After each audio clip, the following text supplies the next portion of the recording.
दैहिक दैविक भौतिक तापा, राम राज नहीं कहाँ हो व्यापा। सब नर करहि परस्पर प्रीति, चलहि स्वधर्म निरत श्रुत नीति।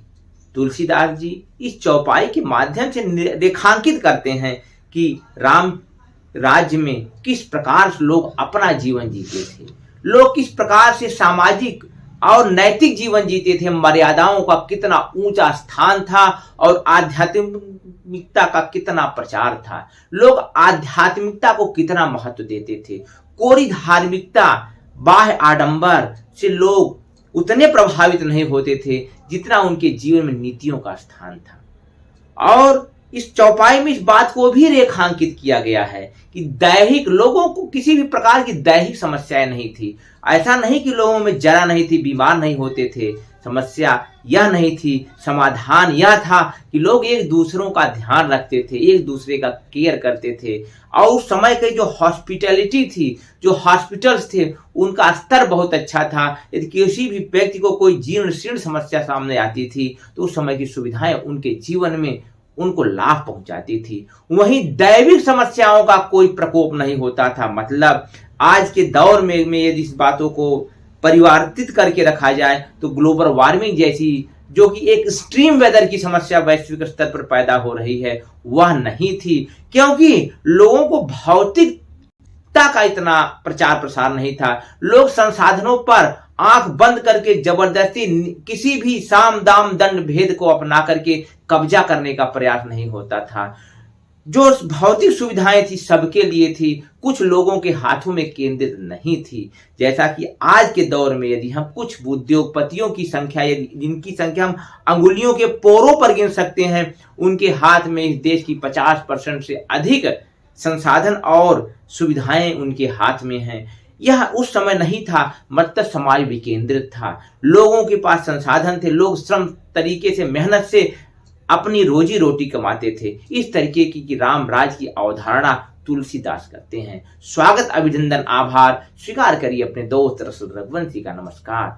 आज के इस वीडियो में हम विश्लेषण करने का प्रयास करेंगे कि राम राज कैसा था। यदि आधुनिक भारत की हम बात करें, विशेषतः 20वीं शताब्दी के भारत की बात करें, तो पिछले वीडियो में मैंने बताया था एक वैष्णव संत के बारे में, एक वैष्णव महात्मा के बारे में, जिनकी राजनीतिक पहचान उनकी धार्मिक और आध्यात्मिक पहचान से बहुत बड़ा आकार लेती है।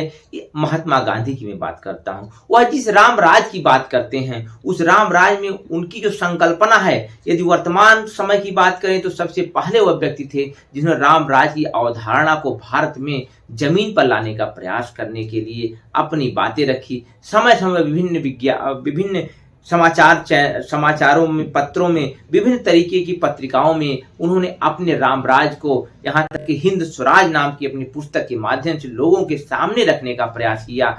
जहां पर जो मैंने तुलसीदास की अवधारणा के बारे में बताया, उस अवधारणा से काफी मिलती जुलती अवधारणा महात्मा गांधी की थी। लेकिन वर्तमान परिस्थितियों पर यदि हम जिक्र करें तो आप देख सकते हैं किस प्रकार से राजनीति में सत्ता काबिज करने का, चाहे सत्ता पक्ष हो चाहे विपक्ष हो, किसी भी स्तर पे जाकर के कब्जा करने का प्रयास किया जा रहा है। जो लोक कल्याणकारी राज्य की अवधारणा हमारे संविधान में दी गई है, उसको तार करने में कोई भी विचारधारा, कोई भी दल पीछे नहीं हट रहा है। उसका यही लगातार प्रयास है कि वो सत्ता पर काबिज करे। लेकिन सत्ता सही पूछा जाए तो ज्यादातर समय हमारे देश के राजनीतिक दल सत्ता कब्जाने में लगाते हैं, उसको बचाने में लगाते हैं, प्रचार प्रसार में लगाते हैं। कई बार तो ऐसा भी सामने रिपोर्ट्स बताती हैं कि जिन योजनाओं पर जो धन खर्च होना था, उसका अधिकतर खर्चा उन योजनाओं के प्रचार प्रसार पे खर्च हो गया, जिसकी वजह से जो अंतिम लाभार्थी था उन योजनाओं का लाभ ही नहीं पहुंच पाया।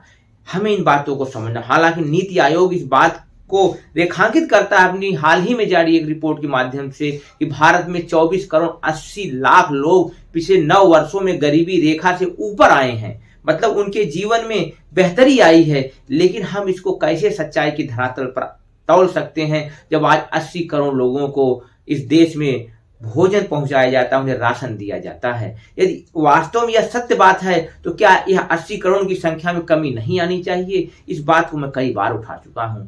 अगली रिपोर्ट की मैं बात करूं जो कि वर्ल्ड इकोनॉमिक फोरम की रिपोर्ट है। मैं इस रिपोर्ट को कोट करते समय इस बात को कहना चाहूंगा, इसे आप एंटी नेशनल या फिर भारत विरोधी रिपोर्ट के रूप में नहीं कह सकते हैं, क्योंकि इसमें दुनिया के बड़े बड़े स्टेक होल्डर्स इसमें अपनी भागीदारी दर्ज करते हैं और भारत सरकार के भी एक मजबूत डेलीगेट्स में इसमें पार्टिसिपेशन किया। वर्ल्ड इकोनॉमिक फोरम की रिपोर्ट कहती है कि आने वाले वर्षों में भारत की सबसे बड़ी जो समस्या है वह गलत न्यूज का प्रचार प्रसार है। फेक न्यूज तक लोगों के पहुंचाना, सच्चाई को छुपाना, यह एक बहुत भारी समस्या है। इसी प्रकार वर्ल्ड हंगर इंडेक्स में बात की जाए तो हमारा विश्व में 111वां स्थान है। यदि हम जिसे अपने देश के संविधान का चौथा स्तंभ कहा जाता है, मीडिया के स्तर की बात करें, उसकी ताकत की बात करें, तो दुनिया में 161वां स्थान हमारा है। मतलब 161 रैंक, कितनी कमजोर रैंक है हमारे देश में अभिव्यक्ति और एक जो ट्रांसपेरेंट और न्यायपूर्ण और निष्पक्ष मीडिया की बात की जाए तो यदि सही खबरें, सही बातें, सही सूचनाएं लोगों तक नहीं पहुंचेगी तो लोग गुमराह होंगे, सच्चाई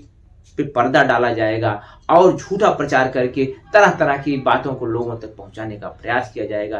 राजनीतिक हालात की चर्चा क्यों न की जाए, जिस प्रकार से बिहार में खेल खेला गया और खेला जा रहा है, उसको देख करके आप समझ सकते हैं कि आखिर इस लोकतंत्र में लोग कहाँ हैं। लोग जो कि वोट की शक्ति के साथ इस लोकतंत्र की सबसे बड़ी चाबी अपने पास रखते हैं, उनके पास ताकत कहाँ पर है।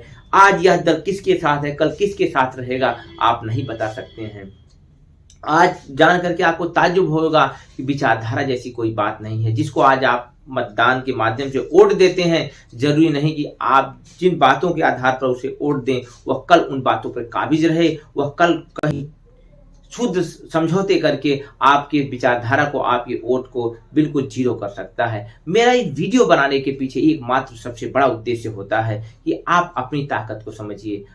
जिस प्रकार से मैंने उस वीडियो के पिछले वीडियो के माध्यम से आपको बताने का प्रयास किया कि हमारे देश की सनातन संस्कृति कितनी विविधतापूर्ण और कितनी मजबूत रही है, उस वीडियो का लिंक डिस्क्रिप्शन में आप जाकर के देख सकते हैं। उसके माध्यम से आप समझ सकते हैं कि हमारे देश की ताकत कितनी अथाह और असीमित रही है। एक बड़ी परंपरा वाले देश में, ये विविधतापूर्ण भरे हुए देश में इस बात को आगे ले जाना होगा, लोगों को आगे आना होगा, लोगों को अपनी समस्याओं को समझना होगा और राम राज की संकल्पना को, राम राज की वास्तविकता को आप ही जमीन पे ला सकते हैं, जहां पर दैहिक, दैविक, भौतिक तापा जैसी कोई वस्तु नहीं रहेगी। पूर्ण विश्वास है कि मेरे इस वीडियो के माध्यम से आपके जीवन में कुछ नई चीजें जुड़ी होंगी, कुछ नई जानकारियां मिली होंगी।